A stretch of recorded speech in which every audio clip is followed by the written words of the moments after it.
Hello everybody, this is Nick, and this video we're going to talk about EIGRP Autonomous System number 123 into OSPF Area 0. And we're also going to put Area 0 into EIGRP Autonomous System 123, and we're going to do route redistribution between the two. You might ask yourself, why do route redistribution? Well, there's many reasons, other than to abuse your mind in new and exciting ways in the CCIE routing and switch labs, among other things, which I'm going for. You might have route redistribution happen where you have company A and company B. And let's say company A's president says, you know what, we want to buy company B, we want our networks to talk. Okay, well, if you do that, then what's going to happen is you're going to need route redistribution. Because let's say that company A, we'll just say that company A is running EIGRP Autonomous System 123, and let's say company B is running OSPF. So in order for the networks to talk to each other, these two protocols won't talk to each other by default. However, with the help of route redistribution, we can make that happen. And so really this video is about configuring route redistribution and how to really get that working. But I'm not going to go into all the nitty-gritty details of route redistribution and like what each K value means of EIGRP and all the metric types of OSPF and stuff. Regardless of that, this is still a great learning opportunity for you if you haven't touched route redistribution. It's really not that scary. People think, oh, route redistribution, I can't do it. It's really easy, and you're going to show it's not very hard at all. There are key things to do that if you have your network subnetted. There are some keywords. Number one, it's called subnets, and it's a pretty obvious one, but not obvious if you don't know about it. And what that does is that if you actually took a Class C network, say 192.168.1.0, let's say you broke it up and using a slash 526.27, that'd be a 224. Got to do the stuff in your head to be quick. 2526 slash 27 network, right? You have the increment of 32. So let's say you have network ranges 1 through 32 would be the network, 31 would be the broadcast address. So 30. So 1 through 30 would be part of one network, and then conversely you'd have 32 through 64, and the usable addresses would be .1 through 62, and .63 would be the broadcast address. So you would have those two networks, and I'm not going to keep going because it just it makes my brain hurt. So let's say you have all these networks broken up into many different pieces. Well, if you don't put the subnets on there, it's just going to say, you know, 192.168.1.0 network, the entire network. Boom, everything goes into there. Maybe you don't want that. Maybe you just want the sections that are subnetted. Maybe there's all kinds of other reasons. Now, there are some flaws in what I'm saying, but I'm not covering that because I said subnets. You said, well, if you broke up one Class C address and you want them advertised, then who cares? Well, when you're redistributing, maybe I have a bunch of networks over here, and I have that Class C address over here. Well, if I do route redistribution, it's going to take care of everything that's behind router 1. So if I have router 2 and router 3 and all these different networks, then I want to be able to distribute the classless. Remember, in this case, it's great to have no class, because classful networks, you don't want that, and who the hell uses that anymore anyway? So, not to waste any more time, let's hop into router 1. We can see our route, show IP route. We can see all of our routes going from loopback 3 on router 3 all the way to loopback 5 on router 5.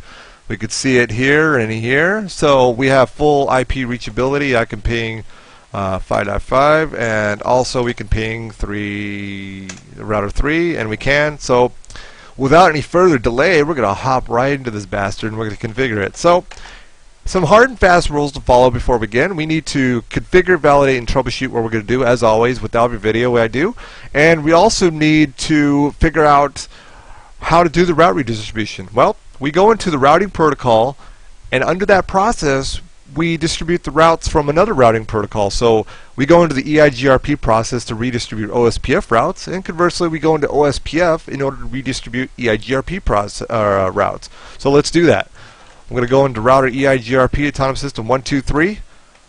Going to use redistribute command. Easy enough. You can see we have all these different things. You can redistribute everything from static to BGP to IS, metrics, and blah blah blah blah blah. Even RIP. Who knew? Redistribute, we're going to redistribute what? We're in EIGRP, so we need to redistribute OSPF.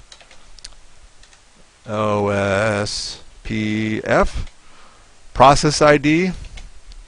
And then we have a bunch of different stuff. We can do route maps, VRF, match, and metric.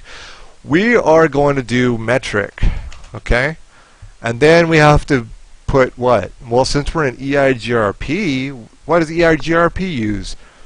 It uses something called K-values, bandwidth, delay, all that good all that fun stuff that you can just get in all kinds of trouble with. So we're going to put bandwidth, I'm just going to put 100.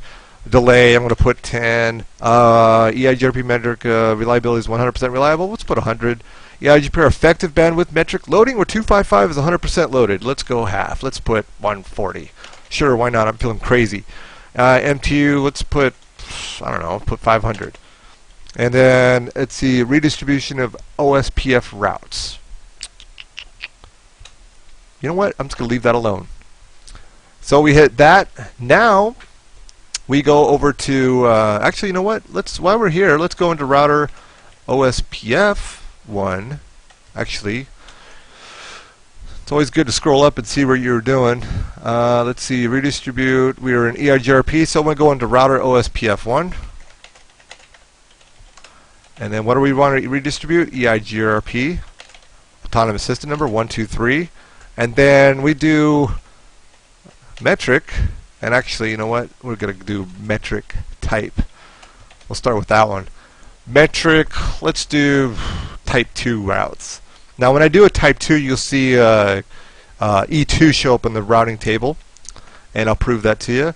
Only classful networks will be redistributed. You remember what I said about subnets? That's what we're missing. So if you just keep using the question mark, you can see that you can use that. And there's also this tag feature. Ooh, tags. If you don't know about tags, they're a way of coloring a packet and never mind, I'm going to leave it alone. So we could see subnets, we could do metric again. You could just keep going, you know. So I'm just going to put subnets.